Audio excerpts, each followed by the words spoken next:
basis with him. The subject matter and the topic today is trust. And so I've had my experiences in life where I've had to deal with this challenging topic, trusting my calling, trusting something that I've been feeling in my heart for years to do, but just being fearful to step out and do it, and just trusting that it'll work through, and trusting God for that matter, that I was the right person to actually do what he wanted me to do. So it definitely plays out in everyday life, and there's so many common factors that prevent people from trusting. And so it's something that we're going to pretty much discuss today. So I definitely want to not waste time and introduce my guest. He's a prophet, he's a teacher, he's a preacher, he's a mentor, he's a son and spiritual father of too many, and he's a counselor, and that's just to name a few. That's just to name a few.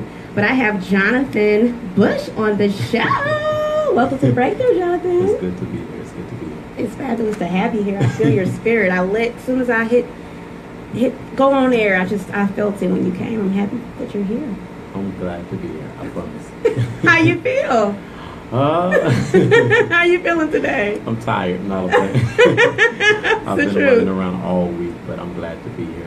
It's finally glad to be here. I promise. I've been trying to do this for how long now? Some months. Probably 2 months. Because I wanted you to initially be my first guest, but schedules just kept getting hectic. Yeah, but that's a good thing. We keep it busy doing God's work. So that's speaking of God's work. So tell me about who Jonathan. Tell everyone who Jonathan Bush is. Who is Jonathan Bush? That's a difficult question. I guess it all depends on who you ask. I'm extremely goofy. I'm playful, but I'm extremely serious at the same time. Especially when it comes to kingdom work, when it comes to people, period. My goal is to see everybody I come in contact with operating in purpose and on purpose. I am a prophet. I do travel across the world, teaching, preaching, training people in the prophetic, training people in ministry, period. I am a mentor. I do life coaching. I do counseling, one-on-one sessions. I also do marriage counseling, premarital counseling. I'm in the process of doing some stock trading. I'm also in the process of getting a child placement agency up and going. I am a wealth coach, so everyone who wants to go off into their own business, I do coach and mentor people into whatever it is they feel they've been called to do on earth to make money. Yes, that is amazing. I was counting my finger, I'm like, jeez. So I didn't say enough, but I'm glad I let you say the rest. That's amazing. And so that's who Jonathan Bush is. And I see you on my time and all the time, how we have I know I reposted it one time, you were just, your prayers, you have to end the show with a prayer. Your prayers, I know those prayers reach God. You really just, I'm touched by you, because you are one of the person that I just love listening to prayers, and it's just very impactful. So I want you to personally know that I love him. And tell everybody else you're on Periscope too. Oh yeah, I'm on Periscope too. I forgot to tell you guys. I'm on Periscope, so if you are on, please go follow me at Prophet JD Bush 2, or just type in Prophet JD Bush. And my website is www.prophetjdbush.com as well. Yes, and Periscope is where he does most of his videos. He's stingy, a little stingy with it, but but he does repost on Facebook. Right, Periscope is extremely sport. I dare to say they'll probably say the same. They get jealous. But I definitely see that's your form. You definitely hooked on there. So where did this all begin for you? Oh God, it started when I was about maybe 6. I was extremely excited about the Word of God as a whole. I was excited about the people of God, and my pastor and so many others would probably tell you that I've been a preacher since I came out the womb. In every church that I've been to, most of the time, everybody called me Little Preacher. I've been studying since I was 6. I heard God for the first time directly when I was 7. I had my first visitation at 7, and so I've had quite a few encounters since then, but that's really where it began, in my mom's, one of her old houses. That was actually when Shirley Caesar and a few others were out talking about the prayer closet and all of that good stuff. But I took that literally, the little crazy black kid. I took that literally. And so I went and actually created a prayer closet out of my bedroom closet. Put my clothes on top of the house. On top of the shelves. And I sat there, played gospel music, and I would pray and stay all night until 3 or 4 o'clock in the morning. Wow. So tell us about what it was like to hear God for the first time. For the first time, I'm not gonna lie to you, I was extremely nervous. I was like, who is this? Who is this talking to me? And I'm an advocate for God speaking in multiple ways. But the first time I heard him speak, me being deep and wonderful, I told God, I said, if it's really you, I'm gonna need you to tell me something that don't nobody else know other than you. And at the time I had stole some zebra cakes. Oh no! Out the cabinet, and my mom didn't know I had any. And so my test to God was, God, tell me something don't nobody know. He told me, he said, you took them zebra cakes without nobody's permission. My God. And so, and ever since then, I was like, okay, now you got to be God. See, it didn't take much for me. It didn't take I was much. like, you surely God, and so he really began to show me things that kind of scared me because I didn't really have people who surrounded me, and this was before this major prophetic move. Now we have prophets popping up everywhere, like popcorn. I'm like, where did you come from? Common, yeah. Who sent you? Yes. But at the time, I wasn't really. I grew up Baptist, so I didn't really hear the terminology prophet except for when talking about Elijah or Jonah, Bible stories. Yes. But I didn't really know that you could actually be one. Yeah. So for me, it was kind of scary and confusing. Yes, I myself, because that's how I am. And I never heard, witness one until I met you, and I'm like, Wow. oh, okay. And Wow. so that's why a lot of it's unfamiliar to myself, Wow. from being there. So it's awesome to be in the presence of one. And so speaking of you being a prophet and our subject matter being trust, you have people who you lead, who you guide. What's the pressure behind that? For people to trust in you. People are trusting. That. Yeah. It's most definitely a responsibility. A lot of people who want popularity or fame or any kind of ministry, most of the times they don't really understand what they're getting themselves into. Yeah. As a whole, I have over 30,000 people total who follow my ministry. That's from Periscope Live, that's from Facebook, and various other forms of social media, including Instagram. I don't really get on there, but it's there. Yes. But as a total, I have over 30,000 people who follow me, and I guess the biggest thing is making sure that nothing evil can be spoken about you, especially in the hour we live in. Right. And so I would say that, for people to trust me it speaks a lot. It speaks volumes. I actually teach I forgot School of Prophets. Yes. Shout out to you guys out there who are a part of the School of Prophets. Mm-hmm. But I actually taught this week on the level of prophecy that many people don't speak about. And that's, prophecy being a message, Mm-hmm. and one of the things that I shared is that, it's not good for you to just prophesy if you can't be trusted, Right. And it's extremely dangerous, for you to just start sparking off at the mouth. God said X, Y, Z, Yeah. and don't nobody know who you are, Yeah. where you come from, Yeah. what you got Yeah. going on, and which God you talking And about. to just follow it. Yes. And so I told them, that oftentimes before you even see the prophet, you see the God of the prophet. And so if you can't trust the God of the prophet, 9 times out of 10, you don't need to be around that prophet. That prophet. So Yeah. it definitely is. It's a big thing to take. And so, with being in their position of trusting you, how do you take on the subject matter of trusting others? How does trust play in your life? The subject of trust. I'll say this. However you want to direct it.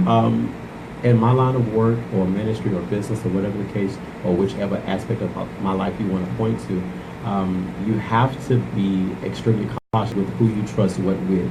And the reason why is because I'm responsible for a lot of people, a lot of souls. Yeah. And it's dangerous for me to just dump all of their issues on people who don't know them, or even those who do know them, Mm-hmm. because it can change or alter the way they see them.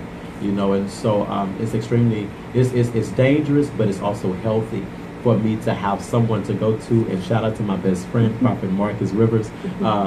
He is my go-to when I'm stressed, I'm breaking down. You know, he's the one who pulls my plug and say, "Listen, prophet, you're doing too much. Oh. Relax." Oh, You pull know, the plug. and so I kind of just, you know, anything that I feel becomes too heavy for me, I believe that's what God sends brothers for you to trust them, you know, and kind of release and balance that pressure. Because it is pressure being trusted. That's a whole other talk. It is. It is. It's It dangerous being trusted. It is. And so, it's, oh, okay. So it is definitely a pressure being trusted. And so for those out there, because I made a post recently about the common things that makes it so hard for people to trust. And so past experience is one of the things that people brought up first, which is different past experiences make it hard for people to trust. What do you feel on that subject matter? Because people go through so many things that they're not able to move forward and trust other situations. So what's your take on that? Well, I got to be careful because I got a bunch of church folk who follow me. No, so they may but argue you gotta with me, be. but I got But to you be gotta. honest. You gotta be honest. A lot of church folk or Christians or believers will actually discourage against counseling. However, there's a psychological explanation for the reason why people don't trust a lot of people or even people, period. And that's because of trauma. There's a part of the brain that is affected by things that happen outside of your control and even things that happen because of your control. And what oftentimes happen is people allow things externally to control how they feel internally. You know, and we be deep and wonderful and we be like, you know, just shout it out. You know, I need you to holler, slap 2 or 3 people next to you and say, listen, I'm coming out. You know, and oftentimes that feels good for the moment, but it doesn't help when you go back home and you're depressed because you can't believe you talked to somebody about something you said you would never talk about, you know, and that person turns around and turns against you. That person turns around and say, listen, you know, I thought you was for me, but now, you know, you really against me. Exactly. And so I'll say that in order for one to really trust after some type of traumatic experience, you know, and everybody's traumatic in their own way or in their own right. But what I would say is the best way to get past that is to confront it first. You can't get past what you choose to overlook. That's a good, because you answered that. And you also helped them in the end of that, you know, how to get over something like that. So it's hard to trust past experiences because, you know, trusting somebody to really know inside of you, but in order to overcome that, you kind of have to go head to head with that and do that. Yeah, and I would say you have to be able to trust somebody with some things. You know, it's extremely difficult when you've been taught all of your life to do your own thing, to carry your own weight, to be your own man, your own woman. Because we're taught so young how to be independent to the point where we don't know how to be dependent or interdependent. You know, and being interdependent does not take away from your ability to be independent. It just means that in this particular area, I'm not as strong. In this particular area, I'm not as wise. You know, in this particular area, I'm not as astute. And so I need you to help me where I'm weak. But that's hard. Exactly. Which leads me to my next point, ego. Yes. That's my personal one, is ego. You know, it's hard to trust somebody when you have spent your life mostly being independent and just can't trust nobody to do what you've done for yourself for so long. It's true. And I always say there's 3 forms of pride. The first form is, of course, extremely obvious. That's, you walking around haughty, you know, head all high. You look like a peacock, you know. And then the other form of pride is actually false humility. You know, you walk around as if though you're meek and humble, but you really feel some kind of way about everything and everybody because you feel like you're greater than them. Okay. You know, and then this other form of pride is an innocent side of pride, if I could, you know, and that means basically I'm a great person, I know that, but at the same time I'm weak, and I can't really let you see that I'm weak, because if you see that I'm weak, then you will stop looking at me as the great person. You know, and that does not take away one's ability to be weak in a moment, does not take away from his ability to be strong all his life, you know. And so you gotta train your mind to believe that, though. It's the mentality. It is a mentality when it comes to the ego. And then I know in what I do, I know the next point is uncertainty. It's hard for people to trust because of uncertainty of what's ahead, you know. And so you have a calling, but then you don't know where it's going to take you, and so you pretty much allow yourself to stand still because you don't know what's the unknown, you know, what's ahead. And my question to you is, how do you overcome uncertainty of something? You know, you can't trust the situation because you don't know what's going to happen. You know, what? I would say the question would then derive from trust to faith. because the word declares that without faith it's impossible to please God. You know, and so if I need God to do something for me, I first have to be in his will. I have to do something to stimulate God. I have to do something that excites God. I have to do something that's going to get his attention. You know, like for example, when we're children, you know, we don't just go to our parents asking for everything. You know, we get to cleaning up the house, even though we ain't cleaned up the house since forever. You know, we get to washing dishes, trying to be neat and clean. We'll be like, look, mama, I clean the dishes. I wash the clothes. You know, I took out the trash. Now, do you mind giving me, you know, $50 so I can go to the park, you know, and do X, Y, Z, go to the theme park? You know, my next statement would be this. The word also declares that faith is the substance of things hoped for and is evidence of things not seen. Oftentimes when we say that scripture or we hear it preached, the first thought of faith is that it's invisible, you know, and it has no tangibility to it. That's a lie, because the first part of that scripture says faith is the substance, you know, and so if it's substance, that means that it's made manifest, whether that's gas, solids, liquids, or plasma. We're taught that in science, you know, and so if faith, you know, is substance, that means that it has to be a gas, a plasma, liquid, you know, or solid. And so that means that it can be proven. Oh, you better. And so if you can't trust a situation, trust the proven God of the situation. Yes. You know, and if you don't believe God can do it, I question whether or not you need to serve him. Do not. Yes. You are speaking that, but that is, you wrapped up and served me. That's all you need to know right there. You know, you have to have that faith. You know, you have to turn into faith. It's not even about trust. Yeah. It's like, in a sense, it's faith. Knowing that he's going to pretty much take care of you there, you have to have that faith regardless. And so that also aligns with fear. Does it align with fear? Yes. There's two types of fear. Mm-hmm. There's a fear that makes you afraid, and then there's a fear that causes you to revere a thing or to give reverence to it or to respect it. Mm-hmm. You can respect a bad thing. In other words, you can see somebody who ain't living right, but you know they got guns, and you be like, look, bro, I ain't gonna cross your path because I know you strapped over there, you know. But at the same time, you can be extremely afraid to do anything, even if it's good, you know, and that becomes dangerous because then you are afraid of futuristic events. You are afraid of your purpose. You're afraid of your potential. And so you live most of your life running from who you are because you've never learned how to trust who you are. You trust everybody. You trust everybody's plans. You trust everybody's thoughts. So much so to the point where you stop planning for yourself and you wait till somebody else gives you a plan. Somebody else write my roadmap for me. Somebody else, I need you to tell me, what am I supposed to be doing? You don't speak. Why don't you know? You don't speak. You know, and I guess another question would be, if you know, why don't you do? Yes. If you know, why don't you do? If you know, why don't you do?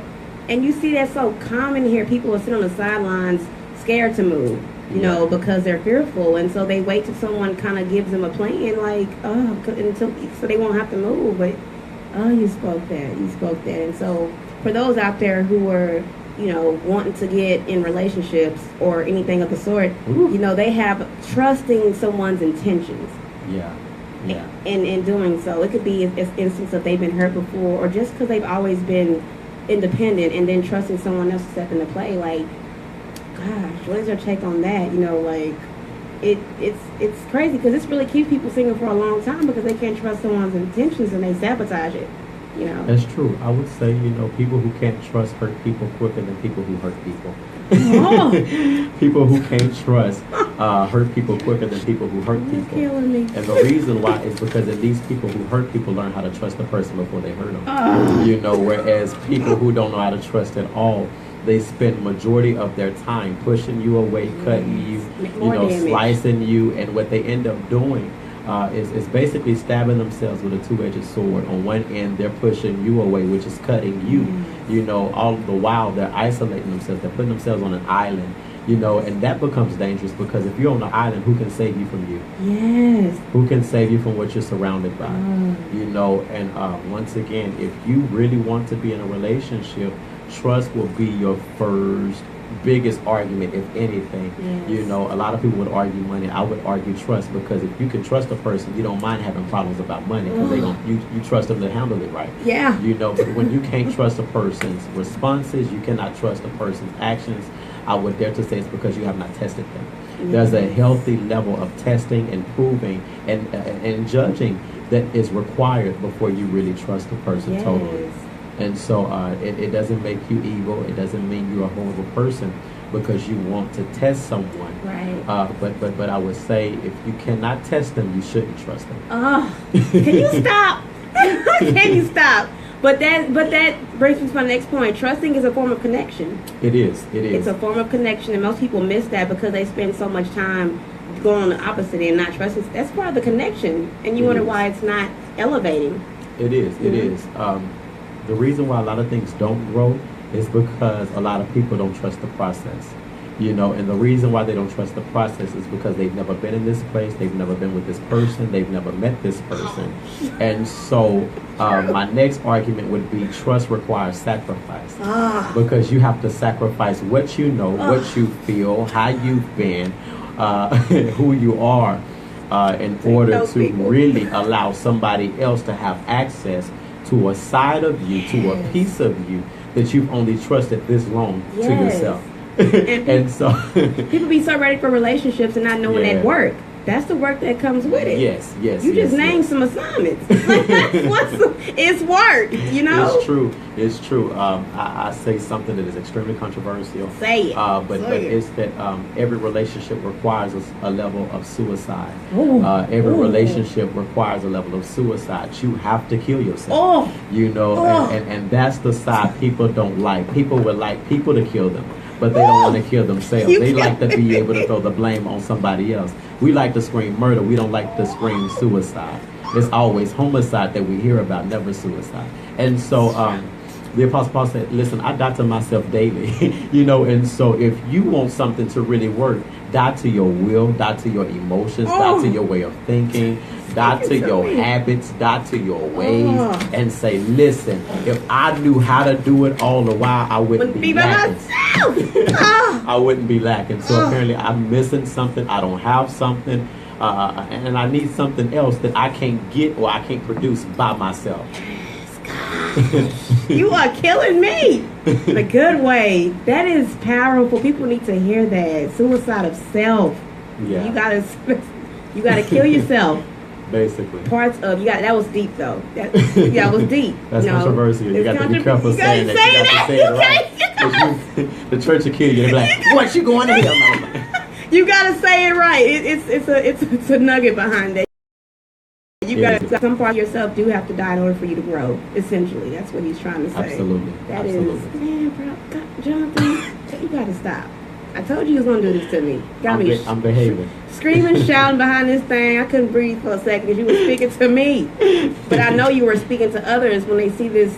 When they see and hear that, that's gonna really impact them because that was very deep. Wow. And so, to touch on that with the relationships, you know, most people think they're really doing something of trust when they're really not. So I want to make clarity of this. You let me know your view on that. So when you're not trusting someone, you are being controlling and taking over a situation. Absolutely. Absolutely. You either become one or two things, either extremely controlling or extremely insecure, and both are byproducts of the other. And so if you become controlling, eventually you'll become even the more insecure. If you become insecure in due time, you will eventually become controlling. You know, it's inevitable. It's you can't have one without the other. You know, what I would say is if you find yourself in a place where you have to tell somebody how to be them, you've never got to know them. Stop. Because you want them to be you, and they can't be you, and you be you at the same time. Why'd you speak to me? I felt guilty because I've had a past of being controlling. And I had to realize that that's because I didn't trust that person. And it was safe for me to control the situation because I knew where it was going. I didn't trust him to have a say or control because I didn't know where it was going to lead me. Absolutely. And another thing is a lot of people don't understand, you know, it doesn't make you a horrible person because you find yourself controlling per se, or you find yourself in a very alpha position. Oftentimes it means that you are a strong visionary who have not been taught exactly how to operate in vision. And so you spend majority of your time trying to micromanage rather than macro manage so that you can maximize what you need to get done. You know, Okay. and so in order to really get to that place where you trust them with responsibility, you have to trust you because you attract who you are. Yeah. Yes. And if you don't trust you, Then what? you in a situation.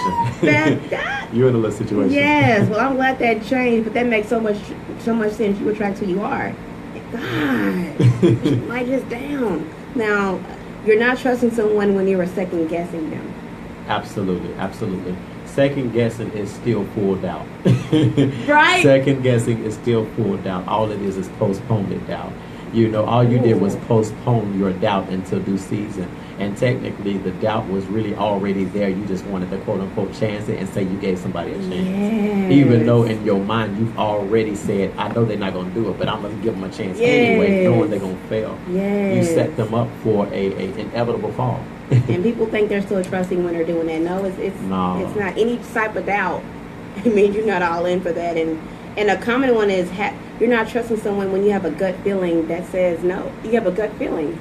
Yeah, I'll say this, and this is going to probably wreck some more Oh people. gosh, I'm not me out my chair. There is a difference between discernment and suspicion. Okay. There is a difference between discernment and suspicion. And let me elaborate what I mean by Please that. do. A lot of times, our gut can be discernment, but it can also be a manifestation of suspicion. And so we blame how we feel in our stomachs on God when it might be something we ate. You know? Okay. And so we walk through like, something just don't sit Feel- right. Well, did you use the restroom lately? You know? Oh, Or what else are God. you thinking about? You know, what are you devoting your time, effort, and energy Yes. to? You know, and then on the other hand, you do have discernment or discerning of spirits, which will tell you, listen, JoJo ain't right. Billy ain't right. Sarah Right. ain't right. Silly ain't right either. You know, and so when you get to that place, it doesn't mean that you absolutely don't trust them. It means that you trust them to be who they are. That's heavy. Yeah. You trust them to be who they are. Yeah. And so if I know that you are a habitual liar, guess what? Technically, even though I feel like I don't trust you, I trust you to be a liar. Oh. And that's fact. And that's fact. You twisted that one, but that's the truth. Yeah, you twisted that one. That's a good one. And so another trusting someone when you need to know what they're up to all the time. Yeah, if you have to know every little detail about someone before you actually give them access or before you give them permission to do whatever it is they've been called or whatever they've been graced to do, then 9 times out of 10, you don't really trust their assignment in your life. And if you don't trust their assignment in your life, ask yourself and then go back and ask God, why are they here? Because no thing, notice I didn't say nothing, I said no thing happens by mistake. You know, whether the relationship is Judas or whether the relationship is Peter. You know, nothing happens by mistake. Everybody has a purpose in your life. Yes. And if you spend most of your time trying to make Peter Judas and Judas Peter, you will frustrate yourself. Oh yes, yes. You will frustrate yourself. Yes. Trust people in their grace. Yes. Trust them in their strength. And don't push them outside of their element because then you set them in you up for failure. Yes, and you can set make them in you up for it's an easier decision when you just, like you said, trust them to be who they are. You can make an informed decision if you want to deal with that or not. Absolutely. You know, Absolutely. Than to try to shift it and make changes, and you're stuck in it longer. Like, oh, that's a cycle. And so that goes along the line with my next point. You question everything when you don't trust someone. Exactly. And that goes back to there being a difference between discernment and suspicion. You know, because discernment is not just a feeling. Discernment is an explanation. You know, suspicion is a feeling. Yeah. Because you don't really have any fallible proof of why you feel, or why you think, or why you believe what you believe. Yeah. Discernment gives you an excuse, it gives you an explanation. Listen, you know, XYZ should not happen because I know XYZ. You know, and that's the difference between discerning of spirits or discernment and suspicion. Discernment is exactly, when I say it's exact. It's going to say, listen, JoJo is dealing with this, and this. You don't need JoJo handling your money because your money going to disappear. Yes. You know, It's suspicion annoying. is like, listen, I don't really know JoJo, but I feel something in my stomach got knots, so I think JoJo might be bad people. Now you might just have bubblegum. Yeah, that's just not what it be. And that's what's hard is distinguishing the difference in the two, on a day-to-day basis when you're going through different situations. And so, I know to end this segment, I want to, because I know this is going to take a little bit of time from you. The hardest thing I think for most of us is trusting God's plan. Wow. Yeah. Why is that so hard to do? The reason why that's probably the hardest thing to do is because God's plan is not a visual blueprint. Yeah. It's easier to trust plans that you can see, that you can modify, that you can touch, that you can control. Mm-hmm. It's extremely difficult to trust a plan that you don't really know yourself. And there's parts of God's plan for our life that is inclusive, and then there's other parts of God's plan for our life that's exclusive. And so the part of his plans for us that is inclusive requires work from us. Yes. The part of his plan for our life, which is exclusive, he doesn't even let us know it's going to happen. At all. Much less letting us know how it's going to happen. And that's what scares people. Exactly. That's where the scripture, eyes have not seen, ears have not heard, neither have it entered into the hearts of men. That's where that speaks to. That deals with the exclusive side of God's plan. That means that I can't think of it. You can't think of it. No prophet, including myself, can prophesy it because we don't have access to it. Yeah. And then the other part of his plan, which is inclusive, deals more so with, his laws for the earth. Seed time and harvest. What you sow, you reap. What you do, you reap from. And so if you really, really, really, want certain things to happen, stop trying to make them happen in your own strength. Because it shouldn't wear you down if you trusting. Yeah, it's like, why trust the resource when you can have the source? You gotta stop. You gotta stop. It's just so hard knowing my life. You can just feel like you're trying to stay the course, but nothing's happening. And so it's so hard to, this is what he wants you to do, but you don't see the light at the end of the tunnel yet. So it's so hard to be blind in that. And I think that's why a lot of people find it hard to trust, because nothing's happening on their time frame, impatience, not seeing anything coming from, what they're doing day to day. I'll say this. The will of God is not really submitted to time as we would see it. God's plan, his will, all operates in kairos, whereas we as humans, we function and operate in chronos.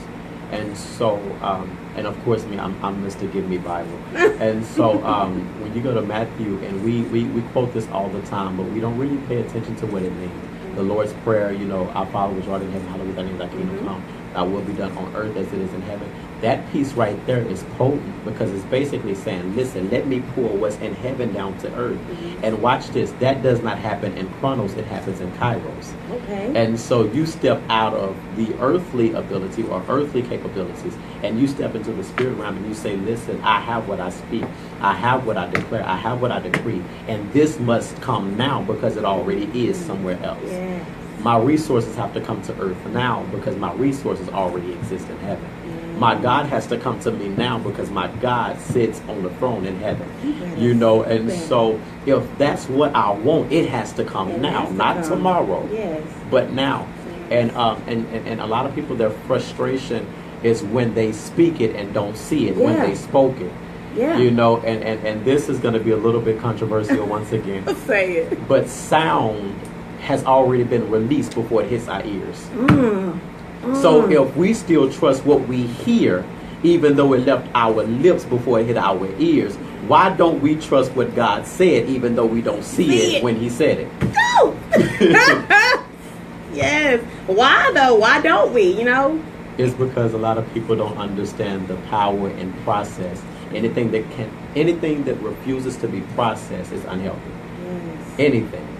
Because even fruit is processed. Yes.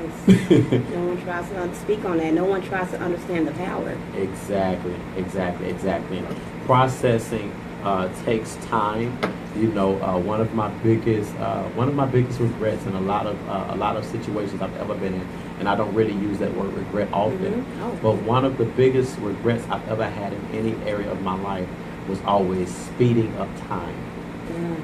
That is one of my biggest regrets. And the reason why is because time has purpose. Yeah. But because we desire what we desire, we put time on our schedule rather than us submitting to its schedule. And we make it seem as if though if it don't happen when we want it to happen and how exactly we want it to happen, then it's never going to happen. And so what we end up doing is making it happen with the wrong people, at the wrong place, with the wrong setting. And then we go home angry because we got the right thing the wrong way. And when you get the right thing the wrong way, the right thing will become the wrong thing. Yes. It's inevitable. It's inevitable. Yes. That's a good word to use for regret. Speeding up, you're speeding up time. Yeah. Gosh, that's powerful. Gosh, you gotta stop. But that is the truth. And so, to someone who is all those things that we described, who's it's so hard to trust God's plan, how do you stay the course? You have to learn to trust God. And one thing that I'll say is the best way to learn a person is to watch their history. It's dangerous to try to measure a person's identity according to what you see for face value. The same way we say that is the same way I say it's hard to trust a God that you only know based off of he say and she say. So what you have to then do is you have to test the God that you say you want to know for yourself. And that's my argument with everybody, even atheists. Before you knock it, at least try him. He said, prove me. And if he wants to be proven, I'm the one that wants to try him. And I'll say, listen, God, if you said X, Y, Z, then I need you to do X, Y, Z. If you said that you have plans for me, plans to prosper me, plans to keep me joyful, plans to keep me prosperous, plans to keep me healthy. You got all of these good plans. Yeah. And it sounds good while I'm going through hell. Right. Well, then guess what happens? You have to be willing to face your own reality. Did you put yourself there? Who did you allow to be God for that season of your life? Who did you allow? Because see, we try to skip past what we've done. Yes. We try to skip past what we've done. We act as if though we've never did anything, we've never said anything. And so when it's time to reap, we angry because we saying, God, you doing this to me. I'm trying to live right. I'm trying to love you. I'm trying to be holy. And Billy and JoJo keep coming up this corner with this nice car, and Sarah, she coming up with any of these tight pants. And God is like, listen, you sold that. Remember, you fell off in her DMs. You got her pregnant. You let him come over when I told you to wait till you got married. You played a part in what you read. You did something. Stop. And I guess that's one of our biggest issues is we expect God to do so much and we do so little. We want him to come and do magic tricks and magically change our situation. And God is like, listen, you got yourself into that. I'm not going to come and intervene with your process. You sowed that, you reap it. I'm not going to stop or cut off or kill the fruit. You sowed it, you reap. Speak that. And God is not, and this is something that a lot of people don't like. God does not go against his written word. And so I don't care what no prophet came and told you. I don't care what no apostle came and told you. I don't care what no bishop, no pastor, no elder, no teacher. Listen, they lied to you. As long as the earth remains, there shall be seed time and harvest. You cannot counsel what you've sown. You have to endure it. He don't want no parts of stuff that he didn't want to go. This is what you told me last year. I'm telling you. I was telling you what I was going through, and you was like, "Oh, he's not going to elevate that." You got to align your life with and make sacrifices for him to move in there. People think he's going to move into situations if they're doing wrong things. I mean, it's not going to go how you want it to go. But the wheat and the tare have to grow together. The wheat and the tare have to grow together. That means the good and the bad. That which is good for food and that which was going to burn in hell, they got to grow together. Tare is really good for creating fire. And what a lot of people don't understand is that we spend so much time hiding wealthy situations. In other words, we spend most of our time hiding our past. We spend most of our time hiding our mistakes. Yes. And it's your mistakes that's going to make you rich. It's your mistakes that's going to make you wealthy. Because Yes. somebody somewhere is waiting to hear the untold story about how you got where you are. How did you pop up here? Because truthfully, it didn't just happen overnight. You was not a saint. You didn't wake up yesterday and say, listen, I love God and I'm going to serve him all the days of my life. You didn't do all of It that. didn't begin You there. cussed, you lied, you stole, you Yes. cheated, you was vindictive, Yeah. you was spiteful, Yes. and now by his grace are you saved. Yes. It's not because you're so wonderful. Right. You know, and Right. if you talk about the part that you did that was ugly, I Yes. promise you'll be on Oprah's TV show Yes. talking about, listen, this is America's bestseller. Because they're going to be like, man, you did what? You said what? You did what? That is so true. Exactly. You are hitting that. And so, for people who you grasp that. So, like you said, you have to have the faith. So, what can they do on a day to day to just keep that faith in what the plan that's set before them? What can they do on a day to day to keep that faith? Incorporate this into your prayer life. God, help my unbelief.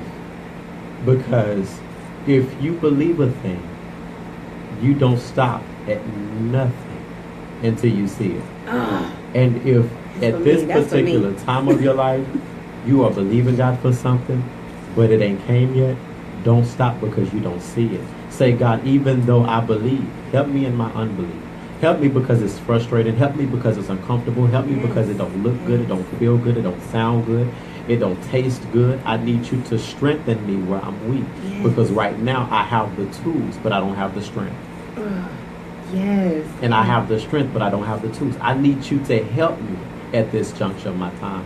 You know, and another thing I'll say, and I'll let you ask another question, but the other thing No, that I go would say, ahead. okay. But Take the other it. thing, the other thing that I would say is that if you honestly believe God has something for you to do on earth, then the enemy's fight is not going to be with your resources, it's going to be with your perception. Oh, that is so true. Because if he can keep your mind cloudy, Oh, you gonna you will stay there. never drive to the place of your resource. Your resources are not always sitting on your lap. They're not always sitting on the table. Sometimes it's around the corner. Sometimes it's at Jilly house. Yes. Sometimes it's at Julian house. Yes. And you have to be willing to get in the car and drive to go Drive. get it. You have to go get it.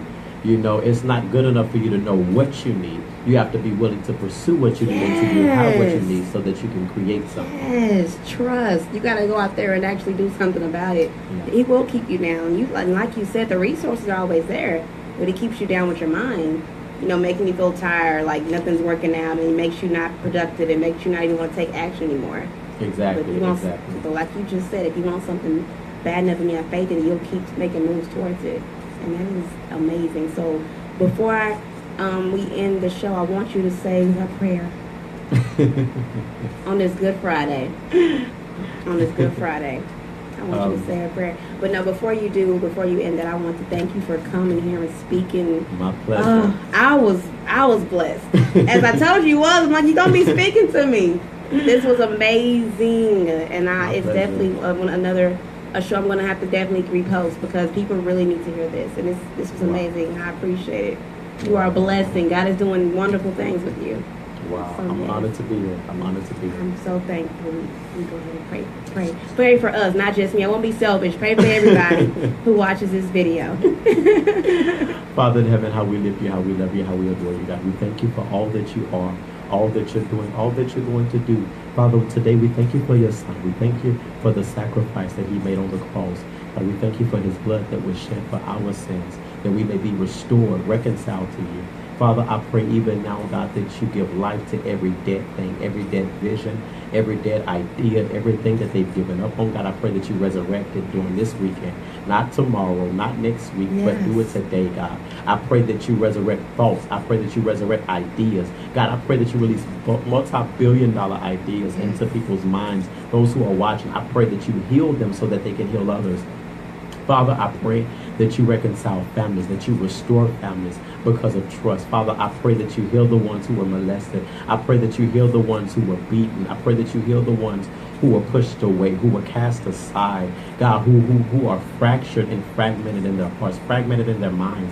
Father, I pray that you begin to restore them, mend the broken pieces, Cause them to walk in total victory in every area of their life, God, and do this and many more things. In Jesus' name we pray. Amen. Amen. Gosh, amazing.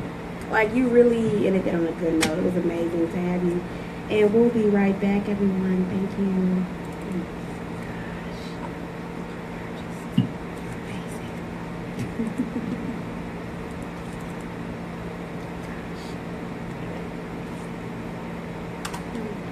Gosh, you had me on here just catching it.